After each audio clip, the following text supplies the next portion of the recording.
और अब मेरे साथ एक और खास मेहमान जुड़ रहे हैं और ये जॉइंट पार्लियामेंट्री कमेटी जो बनी थी उसके सदस्य भी थे, वरिष्ठ नेता हैं, राज्यसभा सांसद हैं आम आदमी पार्टी के संजय सिंह। कानून का नाम ही उम्मीद है। उम्मीद की किरण जगी क्योंकि आप कह रहे थे ये सरकार ने अपनी तानाशाही हम पर थोप दी है और ये दिखावा कर रहे हैं, ये दरअसल मुसलमानों को दबाना चाहते हैं। सुप्रीम कोर्ट तो नाइट एंड शाइनिंग आर्मर की तरह आपके बचाव में आता दिख रहा है या नहीं?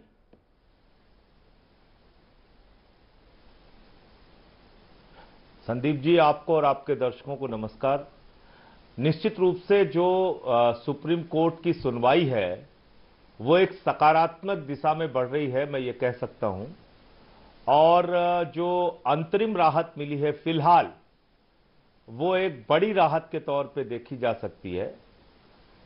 जब अंतिम फैसला आएगा तो मैं उम्मीद करता हूं कि इसी सकारात्मक दिशा को देखते हुए एक अच्छा फैसला मोदी सरकार की मंशा के विपरीत आएगा।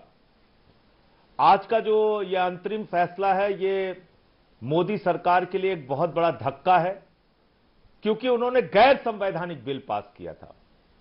हम लोग बार बार इस बात को कह रहे थे कि संविधान की धारा 26 ये साफ तौर पे कहती है कि अलग अलग धार्मिक मान्यताओं के लोगों को अपनी धार्मिक मान्यताओं के हिसाब से धार्मिक संपत्तियों का प्रबंधन करने, पूजा अर्चना, इबादत और प्रेयर करने की आजादी है।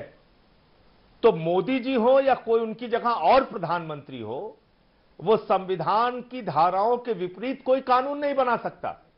लेकिन उन्होंने संख्या बल के आधार पे दोनों सदनों में जबरन ये गैर संवैधानिक बिल पास किया। पर लोकतंत्र का मतलब ही ये होता है ना संजय सिंह, लोकतंत्र इज अबाउट नंबर्स। लोकतंत्र तो आंकड़ों का खेल है ना, जिसके पास आंकड़े हैं वही सही। ये दस्तूर है। लोकतंत्र जनभावनाओं से भी चलता है, लोकतंत्र संवाद से भी चलता है। लोकतंत्र में कई बार आंकड़े आपके पक्ष में होते हैं लेकिन जनभावनाएं आपके विपरीत होती हैं। आपको यह समझना पड़ेगा संदीप जी कि यह सिर्फ मुसलमानों का सवाल नहीं है। कल को आप गुरुद्वारों के लिए ऐसे कानून लेके आएंगे, फिर चर्चों के लिए ऐसे कानून लेके आएंगे। बौद्धों की लड़ाई चल रही है बोध गया में, आप मंदिरों के लिए ऐसे कानून लेके आएंगे। आपका मकसद क्या है? आप धार्मिक संपत्तियों को कब्जा करके अपने दोस्तों को देना चाहते हैं। मैंने पार्लियामेंट में भी यह बात बोली थी। प्रधानमंत्री जी ने 13,000 एकड़ जमीन उठाकर अपने दोस्तों को अयोध्या में दे दी, जो रक्षा विभाग की जमीन थी। 300 काशी के अंदर मंदिरों को तोड़ के व्यापार करने के लिए तमाम व्यापारियों को वहां पर जमीनें दे दी गई काशी कॉरिडोर के नाम पे। आप धर्म के नाम पे धंधा कर रहे हैं और बड़ी बड़ी बातें कर रहे हैं। ये वक्फ के नाम पर धंधा भी क्या कहूं, गोरख धंधा नहीं चल रहा है क्या इस बात को डिनाई किया जाएगा? महाराष्ट्र के मामले हैं, कर्नाटक के मामले हैं। 2001 से 2012 के बीच लाखों करोड़ की संपत्ति के बारे न्यारे किए गए हैं। यह भी एक हकीकत है जिसे डिनाई किया जा सकता है क्या संजय सिंह? तो आप क्या करेंगे उसके? नहीं तो आप क्या करेंगे उसके लिए? आप उसके क्या सरकार के अंदर भ्रष्टाचार नहीं हो रहा है? इस सरकार में बड़े बड़े भ्रष्टाचारियों को अपनी पार्टी में शामिल कर लिया है। आप भ्रष्टाचार को रोकने के लिए कदम उठाइए। कानून की जो प्रावधान है उसका सही इस्तेमाल कीजिए। मौजूद है कानून।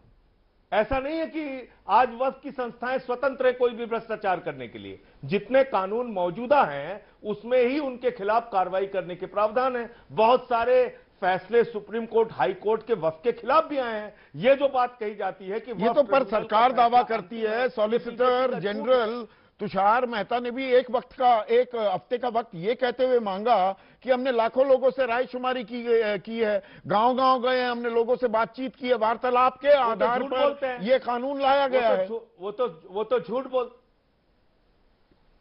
बोलते हैं संदीप जी। मैं तो जेपीसी का मेंबर था। तुषार मेहता जी को लाइए सामने। वो तो झूठ बोलते हैं। कितने ईमेल इनके खिलाफ आए, कितने पत्र इनके खिलाफ आए, कितने रिप्रेजेंटेशन इनके खिलाफ आए, लाइए ना सारे तथ्य सामने। अरे संदीप जी, ये बात हमें समझनी चाहिए। 232 लोगों ने लोकसभा में इस बिल के खिलाफ वोट दिया। कितने मुसलमान थे उसमें? सिर्फ 24।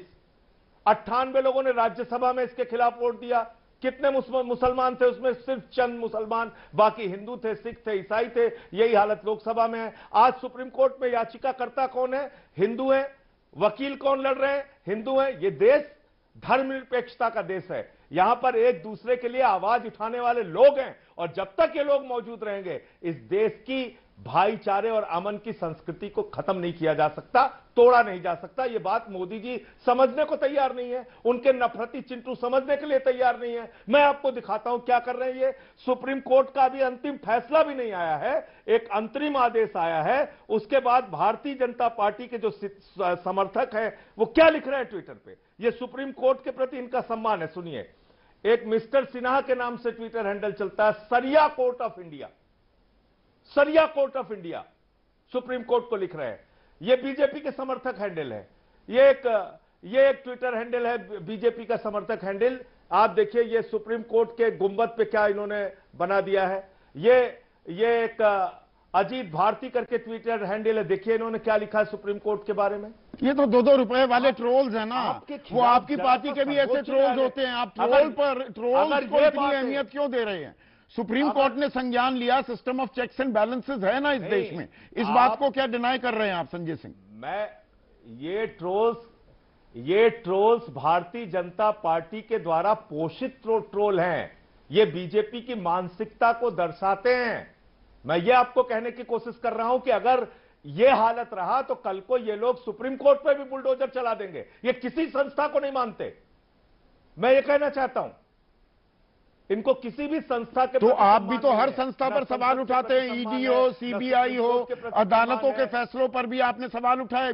मीठा मीठा गप गप, कड़वा कड़वा थू थू। आज थोड़ा आपके उनके रिकॉर्ड पक्ष में आने की बात सुप्रीम कोर्ट करता दिखा तो आपको अदालत ठीक लग रही है। अरे उनके रिकॉर्ड उठा के देखिए ना, ईडी का रिकॉर्ड उठा के देखिए, कन्विक्शन रेट उनका उठा के देखिए। 5000 लोगों में 23 लोगों को कन्विक्ट करा पाए अब तक। तो आपने इस देश का मजाक बना रखा है। अपनी संस्थाओं का इस्तेमाल सिर्फ राजनीतिक प्रतिद्वंद्वियों को झुकाने के लिए, उनको दबाने के लिए, उनको जेल में डालने के लिए करेंगे तो आपकी संस्थाओं पे सवाल नहीं उठेगा। समाधान निकलता दिख रहा है आपको? ये अंतरिम आदेश ही सही, क्या हम समाधान की तरफ जा रहे हैं? आखिरी सवाल आपसे संजय सिंह। मुझे सुनवाई और अंतरिम आदेश में एक सकारात्मक दिशा माननीय सर्वोच्च न्यायालय की ओर से दिख रही है, और इस दिशा में अगर केस आगे बढ़ा तो अच्छी राहत भरा फैसला, संविधान की रक्षा करने वाला फैसला, इस देश के अमन और चैन को कायम करने वाला फैसला आएगा अंतिम रूप से, ऐसी मैं उम्मीद कर रहा हूं। बहुत बहुत शुक्रिया संजय सिंह। भाई